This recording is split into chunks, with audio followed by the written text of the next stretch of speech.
धक्कादायक बातमी समोर येतेय। बापरे, पुन्हा एकदा शक्तिशाली गूट आवाजाने ग्रामीण भाग हादरला।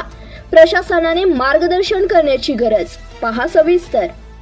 सांगोला तालुक्यातील ग्रामीण भागातील अनेक गावात आज बुधवारी सायंकाळी 4 वाजल्याच्या सुमारास गूट आवाज आला। आवाजाची तीव्रता अधिक असल्याने काही सेकंद जमीन थरथरली होती। काही गावातील घरांमधील पत्रे खिडक्यांची तावदाने हादरल्याने नागरिकात काही काळ भीतीचं वातावरण होतं। या भागात गेल्या काही दिवसांपासून सातत्याने गूट आवाज होण्याची मालिका सुरू आहे। मागील 8 दिवसाच्या पाठीमागे असाच गूट आवाज आला होता। त्यातच आज पुन्हा स्फोट झाल्यासारखा जमिनीतून गूट आवाज आला। प्राथमिक माहितीनुसार सांगोला तालुक्यातील पारे, डिस्कळ, घेरडी, हंगेरगे भागात आकाशातून अगर जमिनीच्या भूगर्भातून सकाळी भयानक मोठा आवाज आला। या भागात असे प्रकार अधूनमधून घडत असल्याने जनतेत धास्तीचं वातावरण निर्माण झालंय। या गूट आवाजाने लोकांना भूकंपाची आठवण झाली। जमिनीतून आवाज येत असल्याने भूकंप होतोय की काय या भीती पसरली आहे।